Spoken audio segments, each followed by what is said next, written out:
Welcome to Trouble at Taboo Junction, author conversations with Amanda Karishi. Today we have Dale Mahfood, Jamaican, Miami based. Is it Miami or South Florida?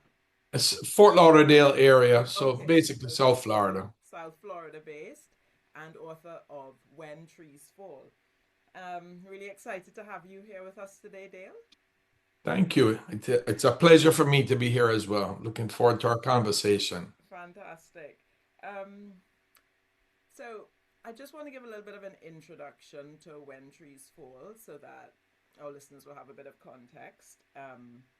It's a work of autofiction, which is to say it's a combination of imagined story of fiction and also some real things that have happened in the life of, I would say, your family, right? So Right. some of it is maybe true to family stories, and you're going to tell us a bit more about that. It's also a work of historical fiction, mostly set in the 1940s Jamaica. It's also a coming of age novel because two of our protagonists are coming to a mature and adult understanding of someone who's very important in their lives. A character called not Gladwell, Malcolm Campbell, who Another Jamaican, by the way. point.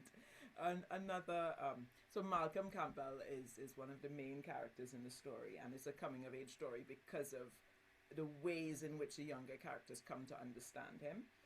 And you mind if I jump in there? I wouldn't even say the third character, Sharpe, even though he's in it, he's around 30, he is actually coming of age as As well. well. Yes, I appreciate that.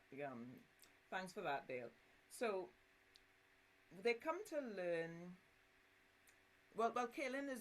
Kaylin is one of the main characters, and though a lot of the stories told through her childhood, uh, it's also bookended by an adult perspective and understanding. So it's a coming of age story from that point of view as well. Thematically, for me, I felt a lot of the exploration was around trauma and its generational impact. But if someone else reading it may come to another conclusion about the themes that feel strongest to them. Um, there's so much that I really appreciated about the novel, but I don't want to be talking. I really want to give Fine. Dale a chance to get started. And we're going to start today with a reading from When Trees Fall by Dale. Okay. All right. Thank you. Yes, that was a great setup. I don't think I need to say much more, except to say, yes, it is. The story originated with stories that my mother told me about her growing up. And then I just took that and went running and created all sorts of characters, and some of them with real life basis, and many of them without real life basis. So here we go. This is the prologue. I thought this would be a good place to start to get a feel for the novel. Kaylin Campbell wept. She wasn't sure of all the reasons. Maybe she cried because no one else did, or maybe because of unrecognized tension bottled up inside her over the last 41 years. One thing she knew for sure, she cried because she loved him. And today, standing by her father's grave, she was his little girl again. Thoughts swirled through her mind of times she vied for his attention with a silly joke or dance. She longed for that chance again, but it was too late. It had been too late for a long time. The others drifted away from the graveside, walking back to the house. Only she and Archie Price remained gazing down the slope past the lush lower foothills and on to the many layered hues of the blue Caribbean Bay. Quacko Sharpe, who used to be Caelan's father's property foreman, stood in the midday sun at a distance. With graying hair and neatly dressed in a starched, time-worn white shirt and black pants, he stood as if watching sentinel over the grave. "How long has it been since you've been back?" asked Archie. When Caelan remained silent, he continued. "I've been gone so long I forgot that on a beautiful day like today, the view seems to stretch from Black River to Negril Point. It really is breathtaking." She gave no response. He looked at her thoughtfully, then said, "The innocent, fair haired girl I met years ago hasn't changed a bit.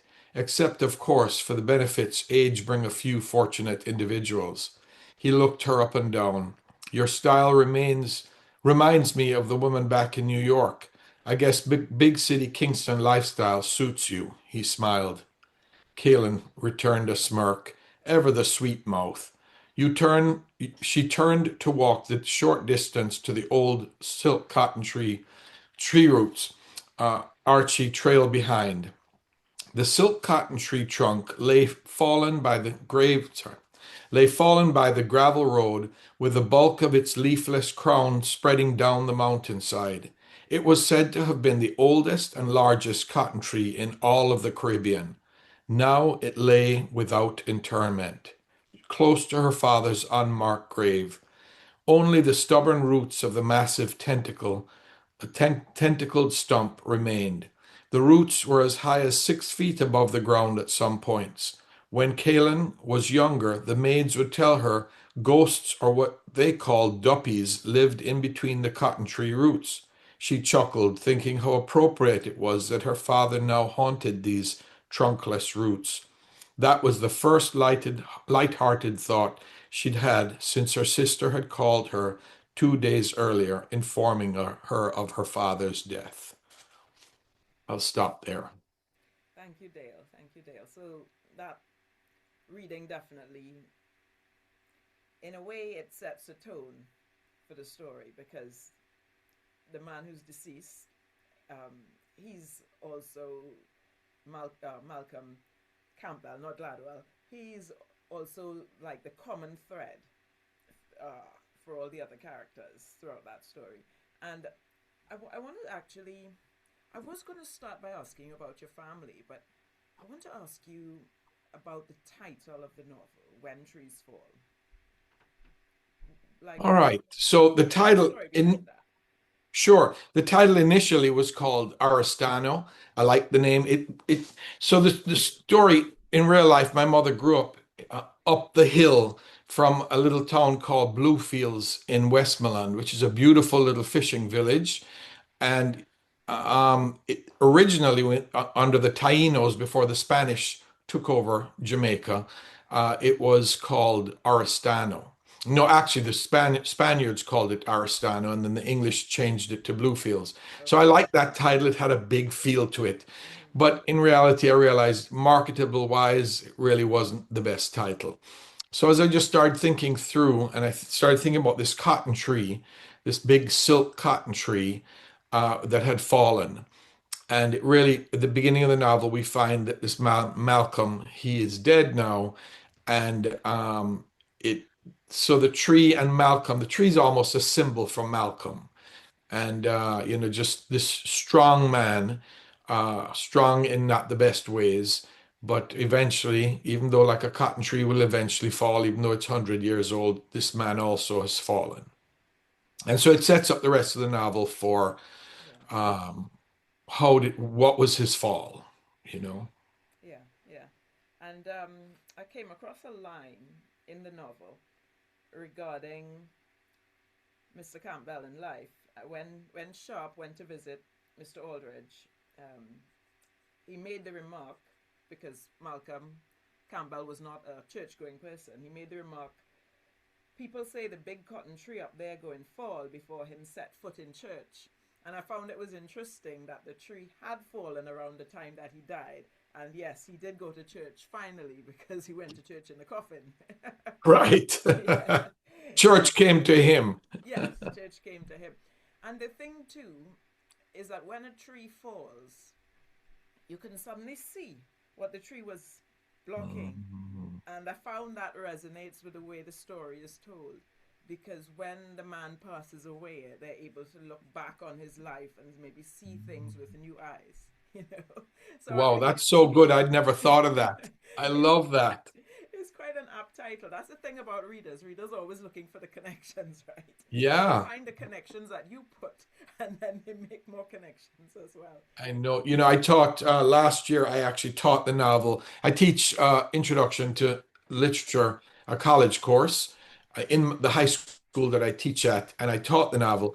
And the things the kids came up with that I had never even considered, that Oh my just gosh. were amazing, you know. So it is true. Once you put your work of fiction out there, it is no longer yours. That's right. It That's right. belongs to whoever reads it. Yeah, it's a whole synergistic process because you write what you write, but in every reader's mind, they're gonna experience something different. You know, so it's a really beautiful thing that the whole business of writing and what we're doing basically is connecting minds, Mm, connecting our minds with other people's, and they're creating something new with their reading. yes. Yeah. So, um, thank you for that. No understanding that this is a work of autofiction and knowing from previous interactions and some of the things you've written on your Substack that Kaylin is very much your mother's story. Maybe Mhm. adapted, maybe changed, maybe fictionalized in many ways, but Kaylin was inspired by your mother and Malcolm by your grandfather, her mother, Yes. her father, sorry. So that for me raises the question, just out of curiosity, what was your childhood like? What was your relationship with your mother? Did you know your grandfather? Mm. Yeah, so growing up in Jamaica in Kingston, I was very close with my mother and my father, but I definitely, connected with my mother. She'd take me places. She was into gardening, and I'm a gardener now. I love gardening. There's a tight connection between us. I did not know my grandfather at all. I'm told that I've met him before, but I don't remember. I think one time he came and stayed at our house, but there was always never a great relationship between my mother and him after everything went down. So, because not a good man, not a good man at all. Yeah. So that brings me to another question. How did you, what inspired you to write this story? Because in a sense, you've written a story which is somewhat inspired by tales of this grandfather that you don't remember. And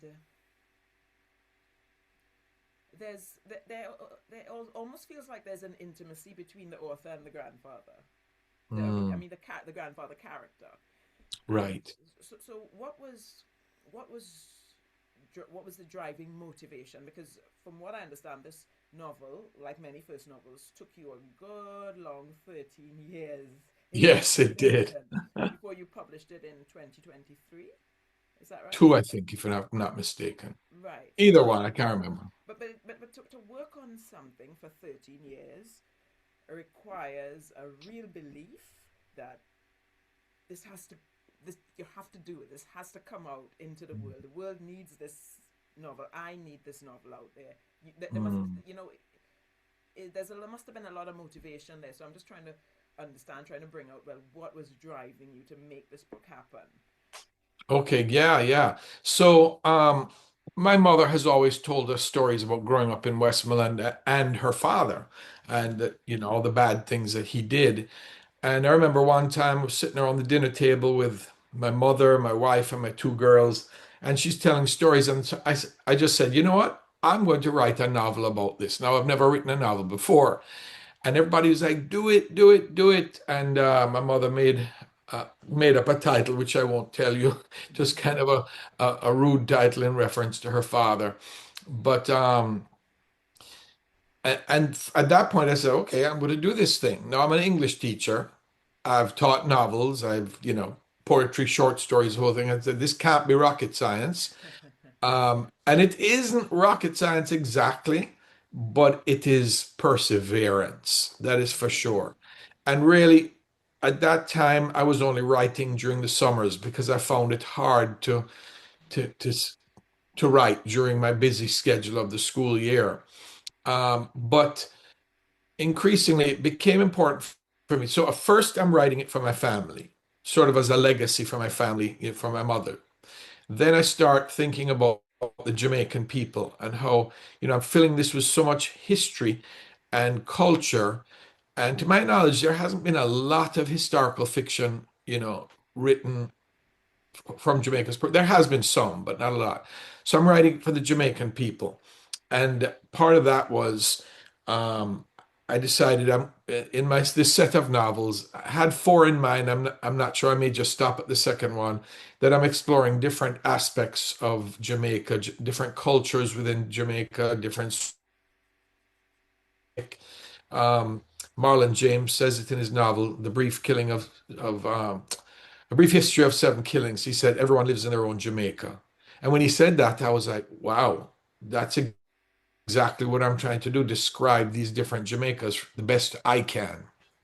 So then that was my second motivation to write almost what I call an artifact for Jamaicans. And then I started thinking about the rest of the world and how the rest of the world perceives Jamaica, beaches, reggae music, ganja, all that kind of stuff. And all those things, I'm not preaching against those things. It's just that Jamaica is so much more like any country, is so much more than that.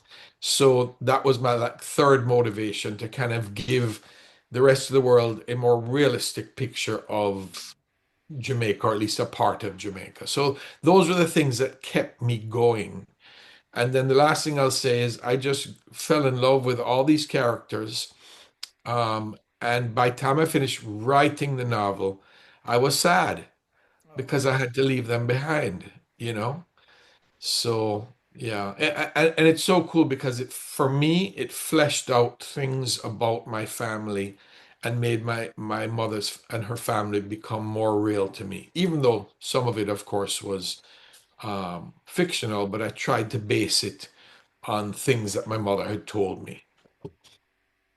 it sounds to me just the fact that your mom was able to tell you these stories over a long period of time, that in her own way she had processed everything, and that's just something that came to mind because a lot of the time people don't speak about the horrors. They don't want to speak about the horrors. They just push it really far behind, and Mhm. I wonder if writing the novel for you was also part of processing this, or did you feel almost like a duty to your mother in writing it?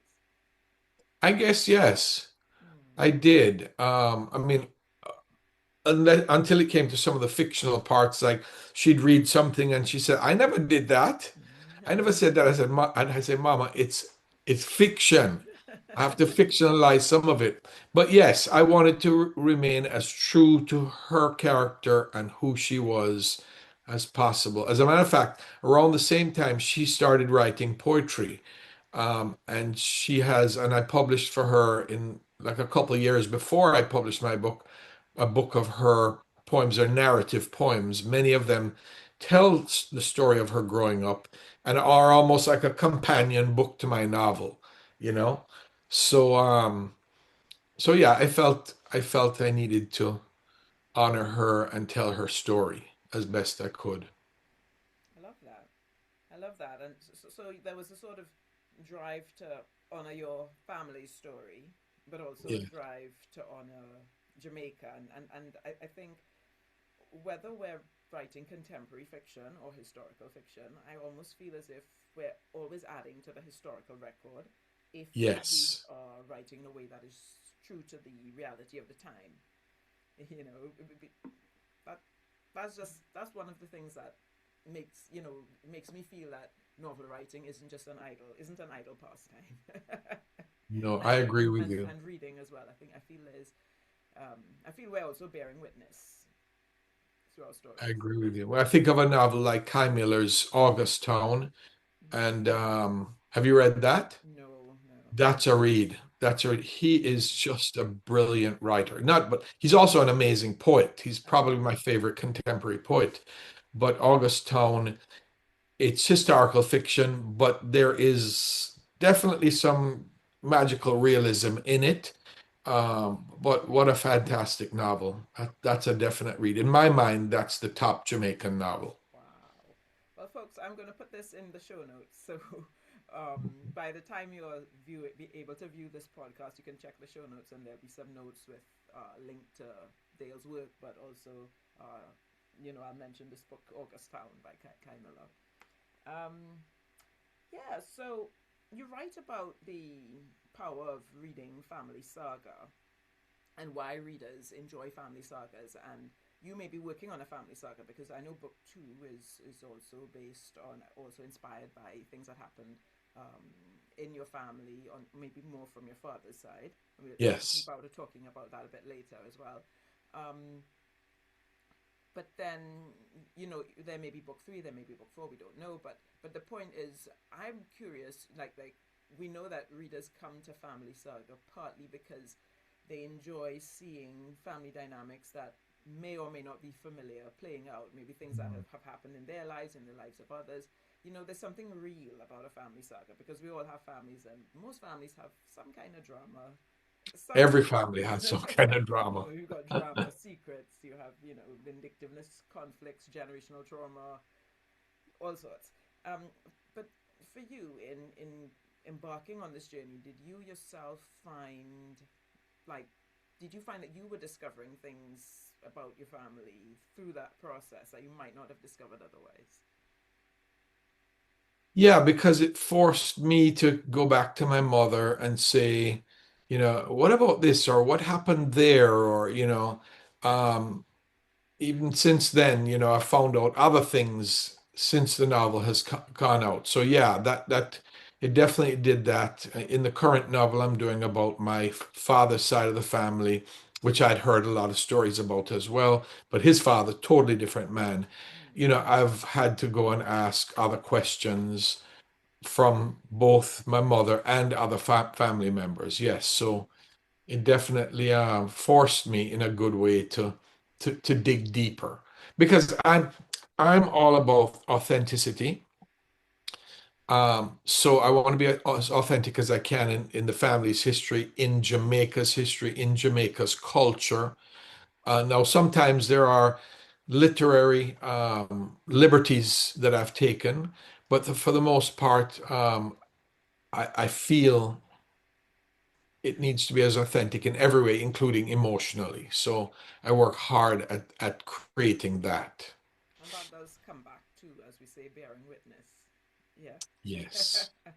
Yes. um, Yes. One of the things that you do in the novel, in this particular novel, When Trees Fall, is you don't just give us a sense of Jamaica in the 1940s, you give us a sense of what else is happening with World War II.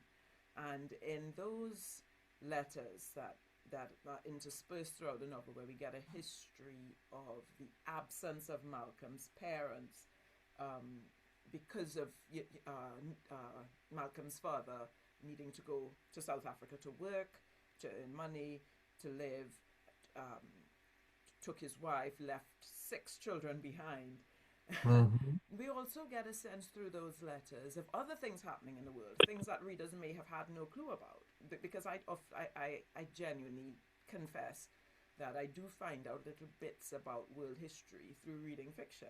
Me You too. know, so And then it causes you to go and do a little more and you research. learn a bit more. You learn a bit more about the Right. world. But I was also curious reading this. I was wondering if this was part of your family history. Did you have family members who were fighting in that? Is it the Boer War in South The Boer Africa? War. Yeah. And that's They're something Boer that Wars because there fascinates were me. at least two of them. Yeah, which was new to me too. Right. Yeah. So my grandfather, Malcolm's uh, parents did end up leaving the children and with the aunt and going to South Africa for him to be a doctor in the diamond mines. And there are some things I learned about there that are in the story as well in the letters that I was like, wow, this is just unbelievable. Hmm. Not just about him, but about what happened in the diamond mines to the workers. Um, so yeah, so all that was true. The only thing I can't remember if it's true, I'm not sure if he actually fought in World War II or not. I cannot remember if that's World War true. One. World War One. That World was War the One, yeah. right. I just I might have included that just as a way to have him killed off because I know that his wife did end up going to Scotland and they had two other children. I've actually even seen the pictures, a picture of her with the two other children before. Hmm. Hmm. Yes. So that aspect of the novel, where the family was separated for a long time, is actually true to your family story. Yes, as they say, Yeah. truth is stranger than fiction. Yeah. These things happen, and I mean, um, who was the other author? There are a couple other um, authors that or friends that I've sometimes had these conversations about the fact that for a lot of Caribbean people, separation of mother and child, father Mm. and child, it's, the separated family, it is such a recurring theme, and it comes up so much in Caribbean fiction simply because it is a recurring theme of our lives.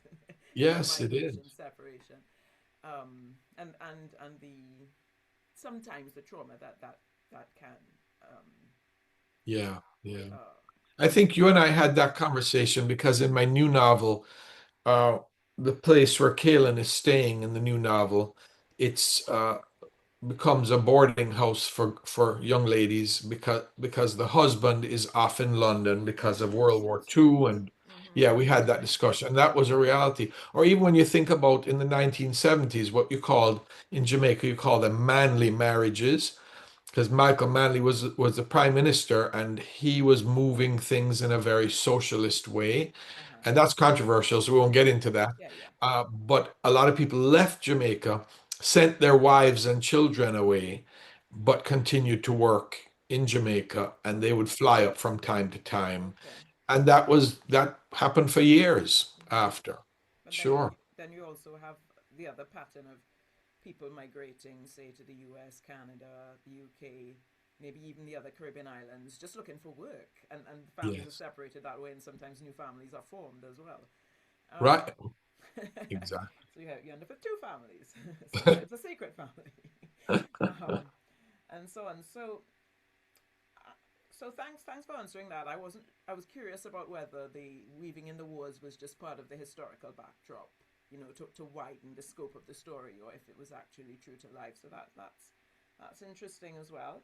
Um, I would also like to do a little reading about one of my favorite characters in your novel, and Sharpe for me is a favorite character, and the reason he's a favorite character is one, I find him complex, and two, he's a character that takes me to the patwa more than the others because of his Hmm. interactions, and he also takes me to two areas of Jamaica that I would have had no knowledge of.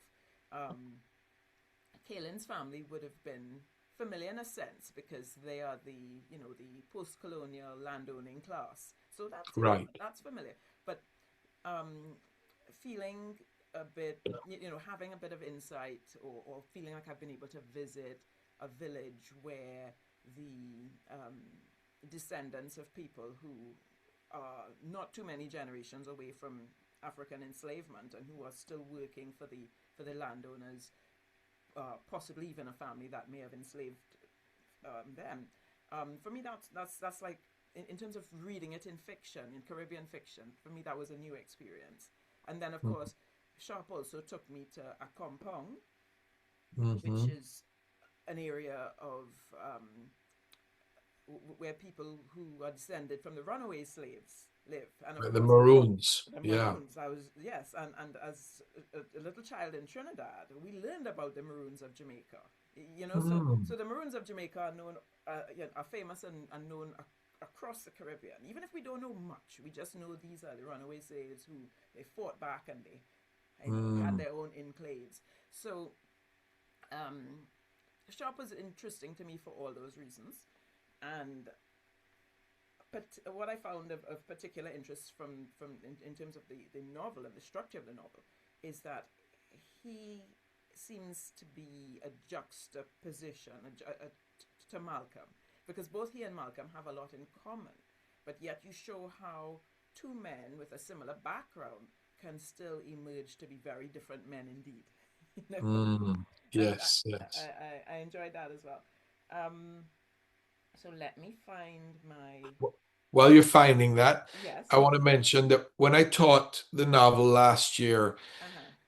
I was surprised to find out how many students enjoyed when I asked them which character did you like the most, and many of them liked the three characters, different Yes, ones, yes. but a lot of kids liked Sharpe. Mm-hmm. And I was surprised because these are kids who wouldn't have any connection with Sharpe, Mm-hmm. but they seem to have liked the struggle and Mm-hmm. the battle back and forth between Yes, mercy and justice. yes, yes. So I was quite surprised at that and happy to know. Yeah, and I think, you see, the children are children, so they're going through, like, the children meaning Kaylin and Archie and Gus. Um, their path is a childlike path, which your students could relate to because they too are children. But Sharpe, as you say, he has all these conflicts. He has these philosophical debates in his mind. There's a lot of inner conflict um, going on for Sharpe, and then for your students who would be Americans, Right. American residents, American citizens, he is so unfamiliar to them. I think that would probably be why he's so interesting. Um, Maybe. One second, let me close the sure, sure. door. Noise outside. Okay. Unfortunately, I have this recording on original sound for musicians, so that means it's going to pick up small sounds. As you know, the backstory behind us doing this on Zoom instead of Substack Live, so I went through the settings very quickly. You're looking a little frozen there, Dale. Dale, Nice. you frozen? You're frozen too. You're Oh, frozen too. I think we're back. I was frozen. Yes, we're back. We're back. Okay. Um, okay, I hope nobody in my house is streaming anything. It could be Okay, from my house. let me get back. Let me get back to the reading. Okay, let's begin. Okay, apologies everybody. I am not Jamaican. I want to try the patwa, but my Jamaican impression is not going to be authentic Jamaican because I'm not Jamaican, okay? I'm from Trinidad. I'm going to do my best. Please don't be hard on me. Feel free to laugh. If it's funny, feel free to laugh, okay? That's All great. right. You'll be fine. Thanks, Dale. This is from chapter 29, which is page 238 of my copy. Sharpe's body curled up like a salted slug. He lay on the ground moaning, wishing he could cry, but he couldn't. He thought of Busher and the stories he had heard about Busher, shooting a property worker for talking back to him. Before the man's blood had dried in the soil, Miss Abom had sent him to Savannah Lamar to take a ship to Cuba. Did Busher feel the same blackness inside him? How him deal with it? Me would love to ask him about it, but him would never outright admit it. The only time Sharpe felt anything akin to relief was when he was in Essie's presence. This puzzled him, as lately she looked at him disapprovingly and scolded him at every opportunity. Even so, he needed a respite. After he managed to pull himself together, he set off down the hill to the corridor kitchen. "Good morning, Miss Essie," said Sharpe, stopping at the kitchen window. "Good morning," she replied, busily peeling a potato. "You need help with anything?" She stopped peeling the potato, cocked her head to the right, and squinting, asked, "What it is you really want?" He was taken by surprise, although he knew he shouldn't be. He answered, Me just want to help, that's all. Me no ready to start work yet." "Well, me will take your word for that." She went back to potato peeling and continued, "In any case, me feel say you want to talk, so me have a question for you." "Go ahead," he consented. "What you really did go to a compound for?" She picked up another potato. "Me did tell you already," he said, irritated, "but me will say it again. Me go to see my father and sister them." "Yes, you told me that," she said calmly, then asked another question. "Why you come back so soon? If me never see my family for such a long time, me would stay to the last possible day. Why you come back so soon, eh?" She looked at him, frowning. Feeling like she was putting him on the witness stand to testify against himself, he stepped back a pace and responded. Then, Miss Essie, you look like say you're accusing me of something. Me not accuse you of nothing. But like me tell you before, the good book say, the wicked flee when no man pursueth. And what that really mean, eh? All right then, make me put it another way. When herring marga, him bones show. Then you accusing me. Me not judge you. Me only asking question. But you carrying on like say you're guilty. Sharpe's face grew hot. He snarled, Miss Essie. He caught himself and took a deep breath. With deliberation, he attempted to conclude these new proceedings. Me would ask you to keep your question them to yourself and stay out of my business. You business? She chuckled, shaking her head. Trouble they a bush and Nancy, bring it a yard. Then she looked him square in the eyes and said, Don't you realize this is now the whole property's business? Just then, an old voice was heard crackling like a wireless radio. Essie, come here. Miss Abram calling me, but we don't done with this conversation. Sharpe harumphed. After Essie went into the house, Sharpe stood by the kitchen window considering their conversation. This was the first time she had all but directly accused him of the murder. He knew there was no way to avoid her. Neither did he really want to, so he would have to walk cautiously around her, being careful to steer any conversation away from Magas. That name set his teeth on edge. He brooded. Even in the grave, the old Obeah man after me. To avoid the green coffee beans the gardener was spreading to dry on the barbecue, Sharpe walked along the front side of the house. Abum's coarse voice transmitted through the hall, out the open door, and made its way to Sharpe's ears. I'm not sure why Mas Malcolm didn't fire him after the murder. Sharpe's feet halted. Probably for the same reason you never turned Mas Malcolm into the authorities, but sent him to Cuba instead, Essie sniped. Abum responded. How dare you speak to me that way? I have a good mind to let you go. She paused. Get back to the kitchen at once and never make mention of that again. Yeah, so I enjoyed reading that. And you did a great job with a nice little Trinidadian tilt little to it, but it was beautiful. Thank you. And it's an extract that illustrates the use of the patwa, some of the idioms that are maybe peculiar to Jamaica, I think. Some of the style, the one about herringbone marga. Well, we say maga in Trinidad. I don't know if you pronounce it the same way. Maga meaning really Maga. Yeah. Right. Same. I think you have a little slight different accent to it, but same thing. Yes. So I really enjoyed that. And I feel it gives a taste of some of what the novel has to offer, and the novel is very rich and it's very wide. But Sharpe and what he brings to the table is some of that.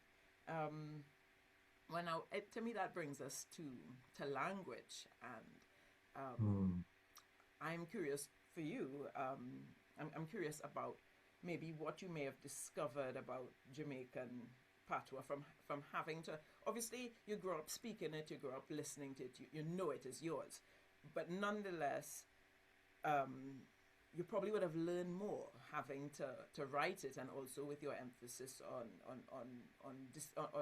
showing Jamaica in its many facets. Well, whereas, the novel I've written, I don't have such an ambitious wide scope. So the way I wrote my dialect is the way I write my dialect.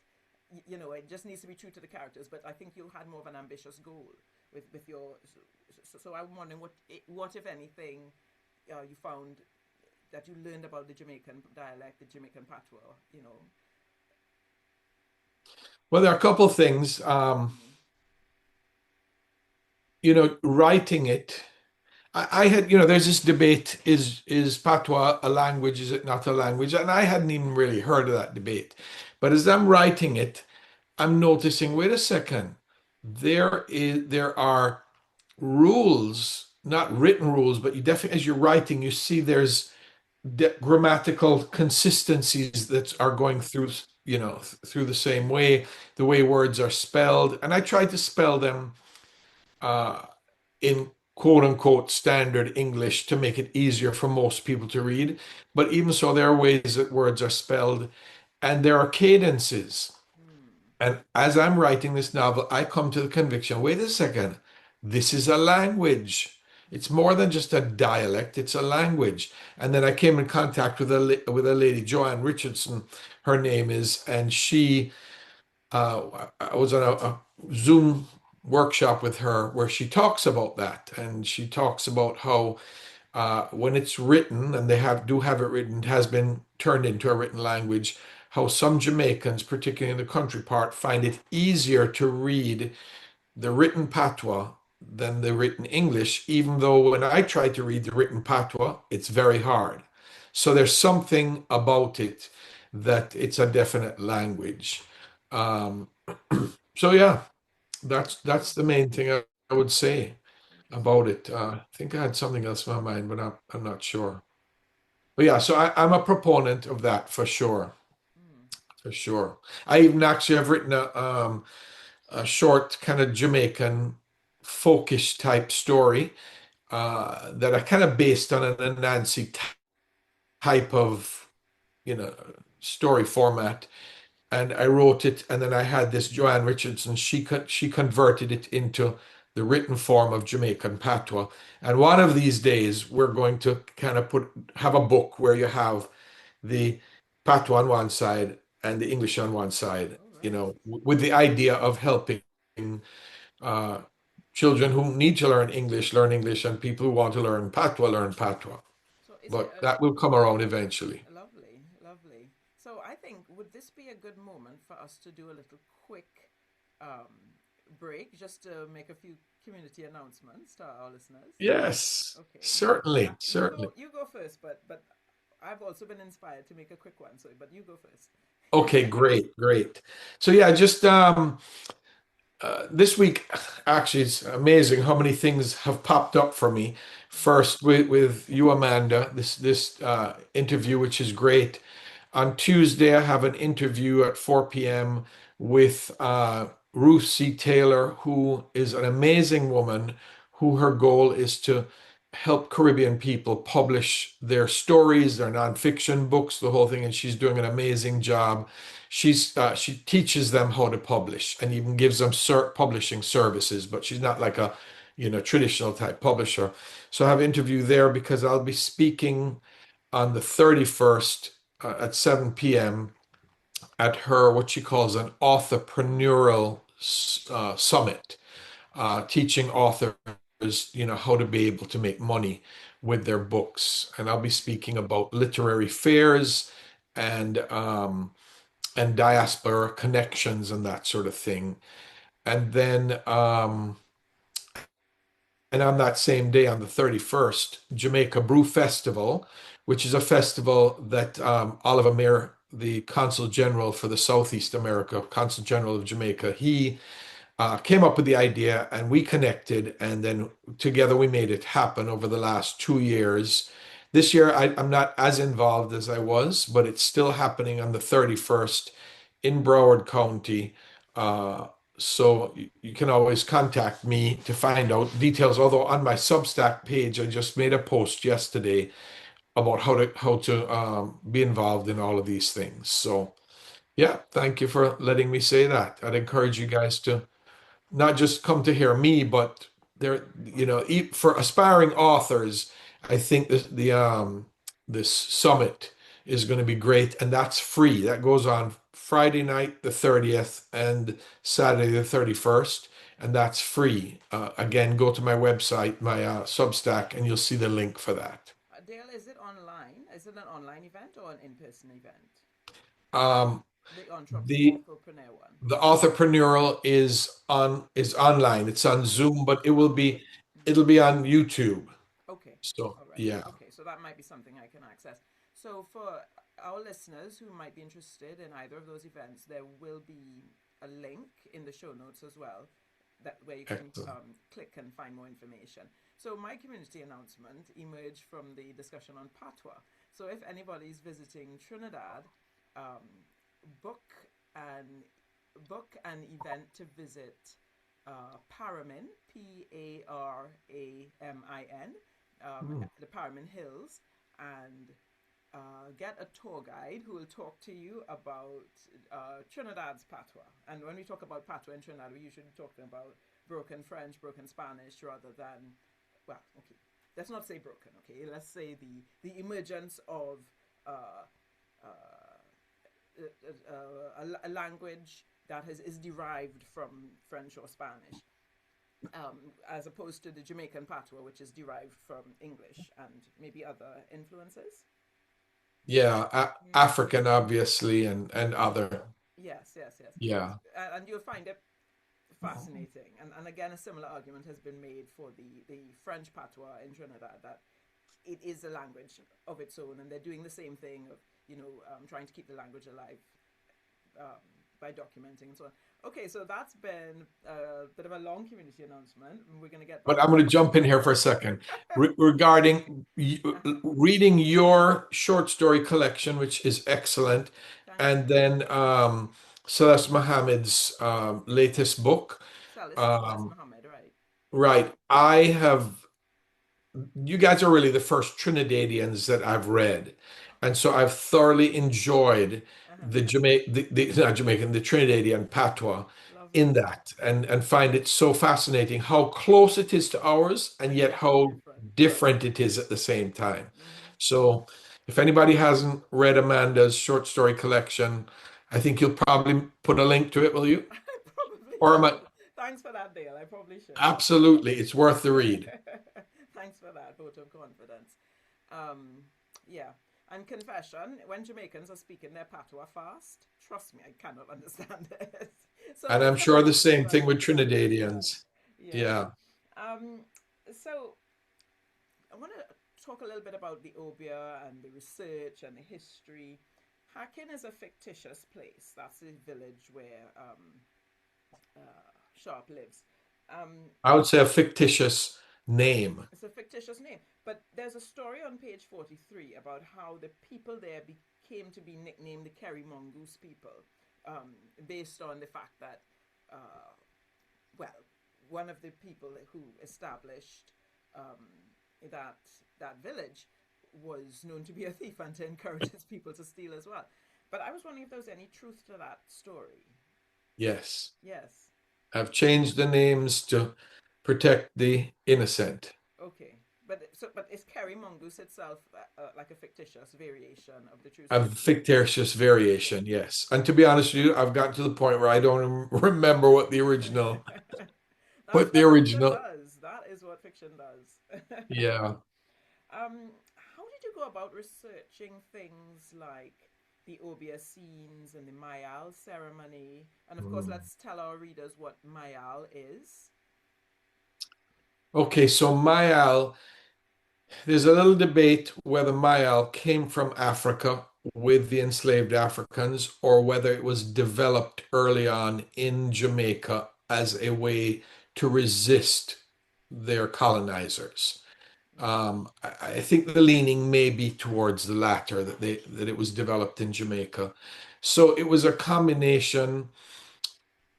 It had that effect, and then I can't remember the years. I think it was in 1838 or somewhere around there when the influence of the Christian church began to influence the enslaved peoples, and so out of that, the Myal and the Christian influence comes two groups of people. There's the Pocomania, and there is the oh my goodness, Revival Church. Uh-huh. Okay, there's two church branches that have come out of that. So I did. I chose rather than picking one of those streams. I just kind of brought it back to the Myal.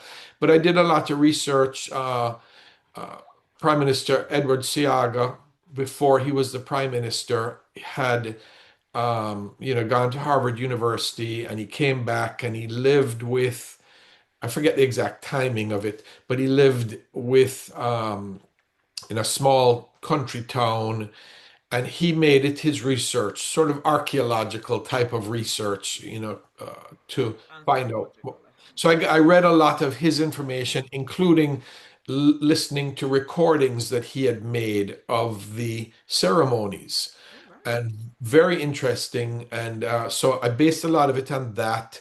I also read a novel by a Jamaican gentleman called Andrew Salkey, where he also, in his novel, he talks about those types of ceremonies and what happened there. So I kind of conflated that all. I'm not saying it is the most accurate. It's the most accurate I could come to. So I kind of give me a little grace there. Yeah. Then what I also did is I sent that chapter to Amina Blackwood Meeks. She is a cultural specialist at the University of West Indies, and she's also kind of like, I don't know if you've ever heard of Jamaica's Miss Lou, who made the Jamaican language more acceptable in Jamaica back in the mid part of last century. Bennett? Louise Bennett, Right. yes, Okay. Yes, right. because she would have been, her poems would have been poems that we would have done at school. We would have, yeah, I'm sure. In Trinidad? Yeah. Oh, that's so cool. That's awesome. Yeah. So Amina Blackwood Meeks is kind of like the Miss Lou of today, although she would absolutely say she is not, because she doesn't think she would deserve it, but she's amazing. So I sent it to her for authenticity as much as possible, and she sent back some suggestions, particularly how the Myal man would have conducted himself, and she helped me out a lot there. So Okay. yeah, so I think it's the best that I could do with the research I was able to gather. But again, give me a break if you know. And I also sent it to there was Christine Reynolds. She's in New York. Her father was capo. He he was a shepherd of one of the revivalist churches in Kingston, very famous. Okay. So she gave me feedback as well. So I felt like I did the best homework I could do Wonderful, on that. wonderful. I have no uh, um I mean, I think I'm too lazy to write historical fiction. All that work that needs to be done. But I It's think fun. the people who would find it fun are the people who do it. I like finding things out, but I don't know if I want to do all that work. Yeah, I understand. um so that's amazing, and I myself, you see, like many people, I know of these things from a distance, but I've never witnessed it. You know, Mm. yeah. I mean, I discovered the word pocomania just a few years ago when a friend of mine was doing a bit of community theatre, and she had a role in a play called Pocomania by Una Marson, which you may be familiar with. The Jamaican, she's a Jamaican writer. I have not, unfortunately. No, I've Okay, not. well, that's something more to add to the show notes. There you go. That's Yeah. great. Fantastic. So when we finish with this now, the show notes will be a little treasure trove of information for everybody. Yeah. Um, when it comes to the politics that runs through the novel, I wanted to ask you a little bit about like I have some thoughts about why you might have wanted to weave in some politics, but I'm curious about what your reasons were, because of course when we write a novel there's often a lot to cut out, and you have to think, what is this, everything that stays in it has to be serving a purpose. So for you, Mhm. what was the purpose of the politics? And in summary, the politics was a little bit about giving the the flavor of the arguments, not to, in great detail, but the flavor of the arguments that were current at the time in the 1940s. Right. It just so happened during that time, and I love when you set something in a particular time and you find out historically, oh, that happened. Right. I have to include this in the novel. So it was the first general election in Jamaica, which was one of the first in all of the British colonies. Wow. And there were two parties, the PNP and the JLP. And it just so happened that no, Norman Manley and um, Bustamante were actually related. So that was quite interesting.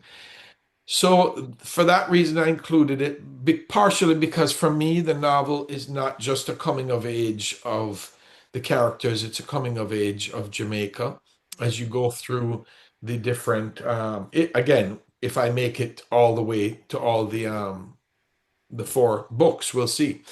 But so there was that. But then also my the chapter about Bustamante coming to the inn and my mother sitting on his lap. That was true. That happened two or three times.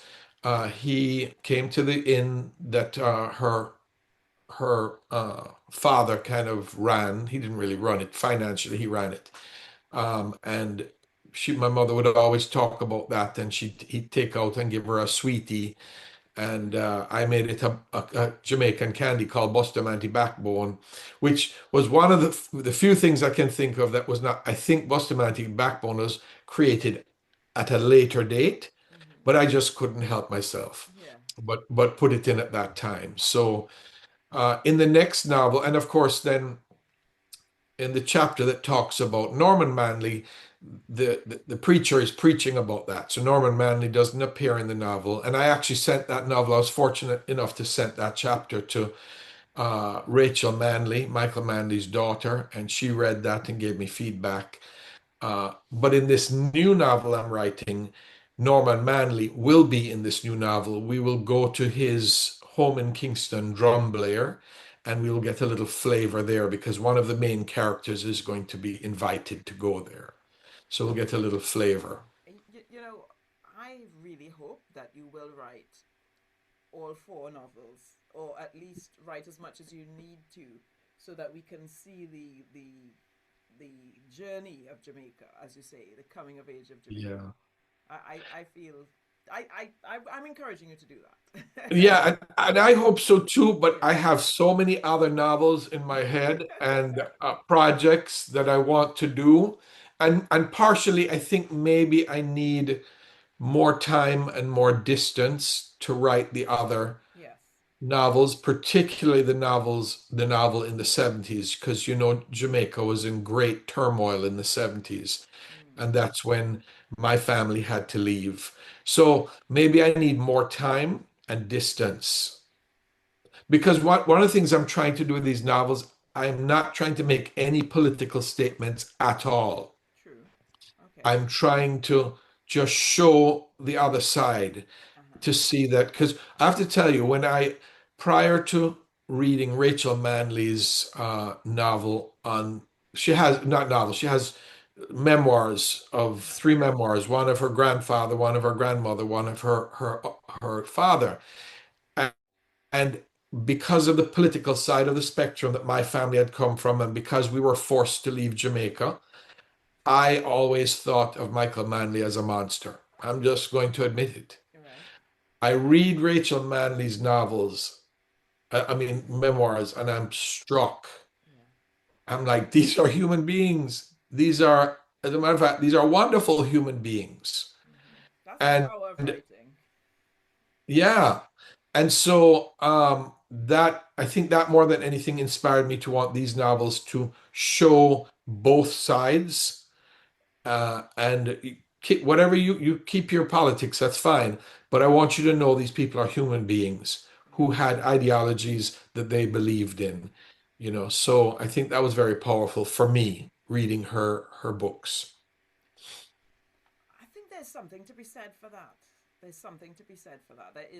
There's something to be said for the book that is showing things but not necessarily but deliberately taking an unbiased position, which is to say to show the thing as it is neutrally and let people think what they may but not push a particular point of view. Now I'm not saying that there's anything wrong with writing No, not political at all. novel or what's the word, um, the word's not coming to mind. Okay, I'm not going to waste any more time. Post-colonial.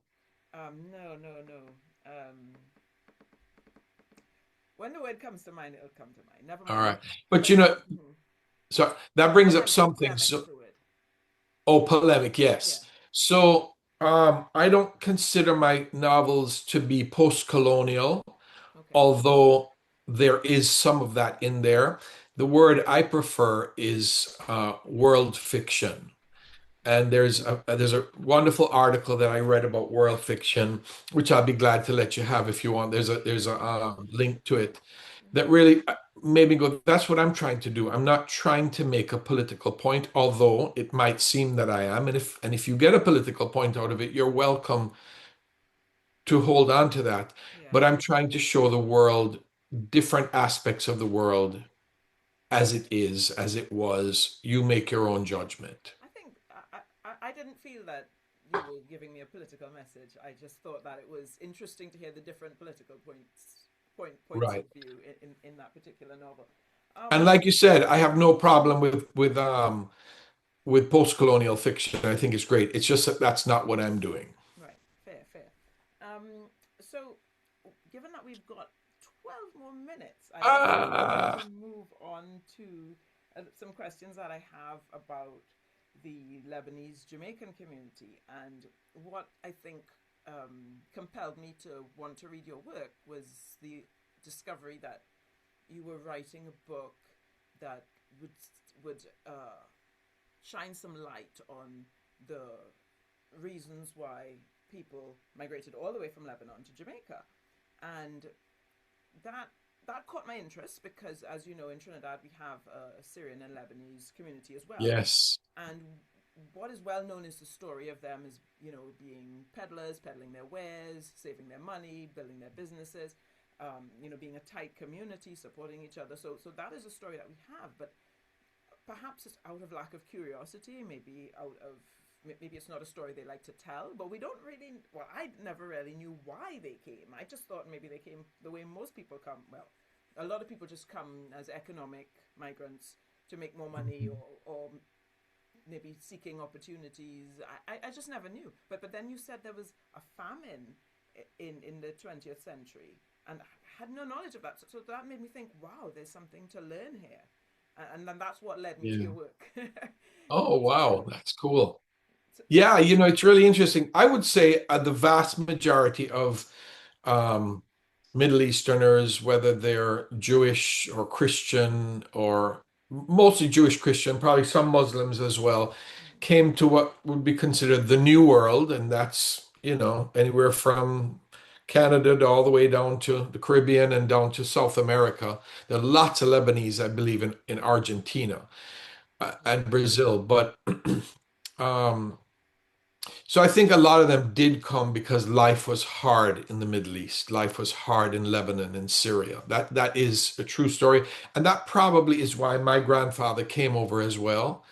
But then I learned about the Mount Lebanon famine of World War One. Come to find out, I think over 250,000 people died because of the famine unnecessarily because there was a blockade that the Ottoman Empire did against the French and because the Ottoman Empire were with the Germans, okay, and these people unnecessarily died, and I was just so moved. As a matter of fact, Khalil Gibran, or my brother corrects me, he says Gibran. He wrote a poem called "Dead Are My People." He was Lebanese, and that's an incredible poem. okay, And I'm infusing that poem into my novel, mm, but I decided because I wanted to almost make a memorial for the people who died during that time, mm, that I would have my grandfather leave Lebanon, and I won't go into the details because it'll yeah. spoil the novel. Leave Lebanon because of that. So Again, what you're doing is bearing witness. you know, um, and this is a very different point, but there are people in the country now known as Libya who didn't have they weren't literate, but they handed down stories through poetry. Mm. And it is through their poetry that we were able to actually make a historical record of the things that happened to them in the 1930s. So Yes. this work of, you know, this is a very human thing that we do. We keep our stories alive, in the hope that enough people will hear the stories and learn and know and remember. Yes. Um, And as a matter of fact, what I'm going to do is with this novel, just like there were the letters in the first novel, there will be poems that this man has written and his son discovers. They'll be okay. written in Arabic. Wow. And Well, so he'll have to have them translated. it's I'm suspecting that perhaps we'll have you on again in the future, and maybe we can discuss Up from Mountains, which is the next novel, and maybe we can talk more about the Lebanese Jamaican history at that point. What do you Yes. think? Yeah. I would love to. In the meantime, if you could put in the show notes, the people are welcome to read the novel as I write it on Substack. Yes, And yes, I am yes. very open to comments that could influence how I write the novel. So, Okay. and I've already gotten some fantastic comments from people that are going to really add to the novel. Hmm. On that note as well, I'm going to include in the show notes a link to another podcast I discovered where Dale Mahfood is talking about his writing process. So for Mm. those of you listening who are writers, I think you'll enjoy that. We have 6 more minutes. Sorry to be so strict with time today, but No, I'll try to be life is quiet. like that. So there's a question I really wanted to get on to. One of the things that comes up in the novel is Kaylin's relationship with the church. Her family's not a church going family, but she discovers a church through her sister, who discovers church through boarding school, it would seem. And, I did enjoy those scenes. There was a kind of beauty and innocence to it, and to the way that her growing connection with the maybe the Christian practice or the mass emerged through the novel. And you are quite open as well on Substack about being a person of faith and your own faith practice. So I thought I'd ask you a few questions related to that. Sure. Does your religion influence your fiction writing by restraining or directing it in any way? That's a great question. Um, with the novels, I definitely am not trying to make the novels any kind of preachiness by any means. Mm-hmm. Um, but because I am a Christian, it seeps out here and there. Not again, not in a preachy way, in Yeah. the sense that some of the characters may be of faith, some of them may not be of faith.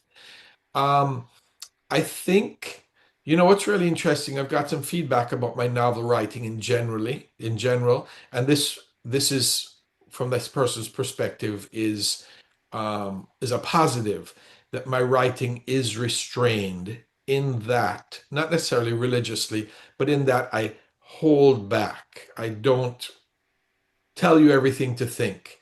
I hold back and let things come as they may. Okay. Um, so I think that I don't know if that's my faith has influenced that, but it definitely would not. For instance, I wouldn't write a sex scene.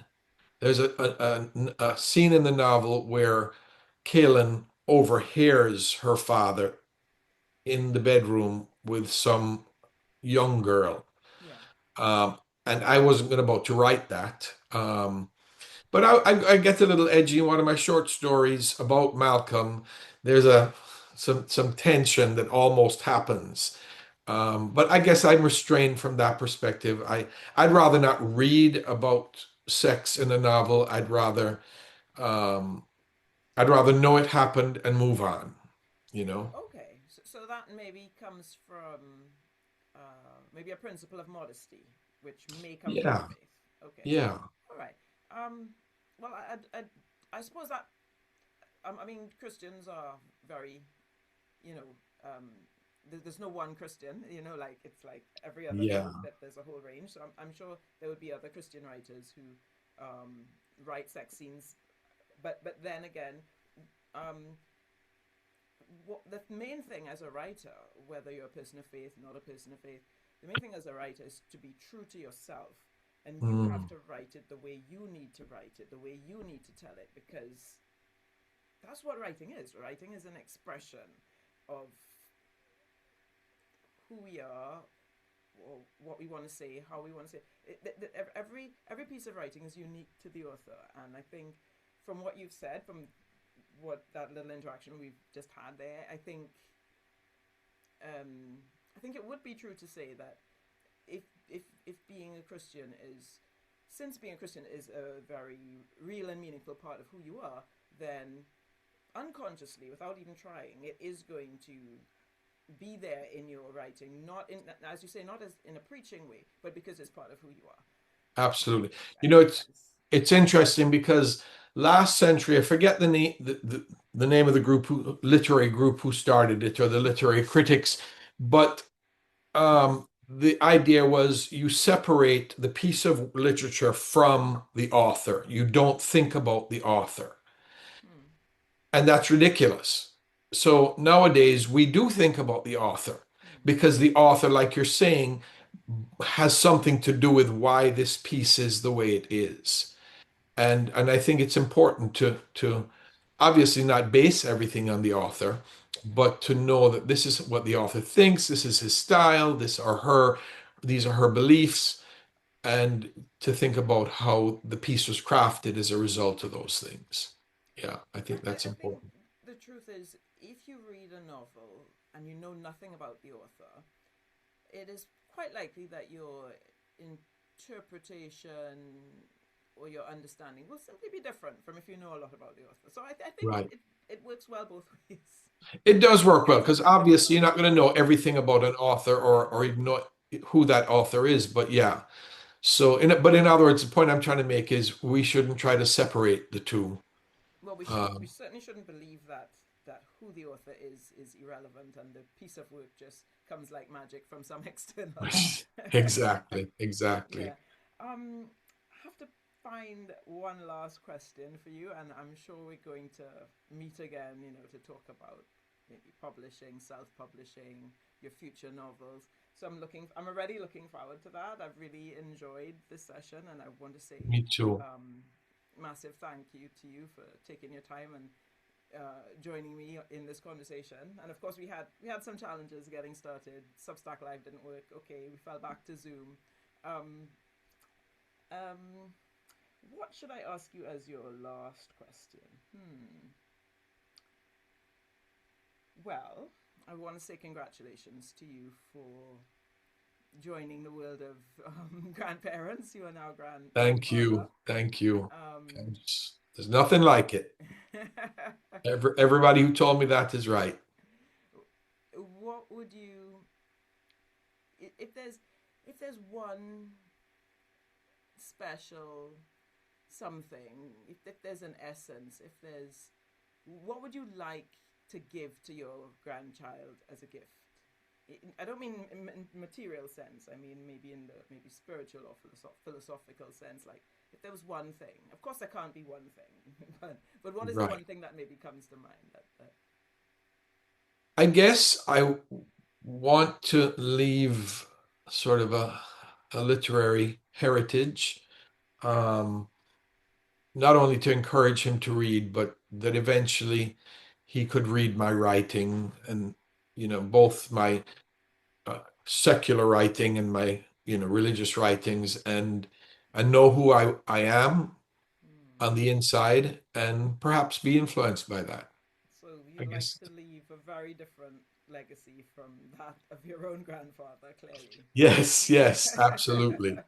From the other grandfather, but the new grandfather I'm writing about, I want to be like him. Okay, right. Not grandfather Malcolm. Right, exactly. It's been a real pleasure, and I really wish we had a little more time, but we're gonna have to leave it there. I'll see you on Substack, and Excellent. I just want to say to everyone who's been listening, thank you very much for joining us. There will be more, and see you again. Thank you, Amanda, and I look forward to our friendship growing. Thank you, Dale. Thank you. It was a real pleasure. Bye. Yeah. Bye.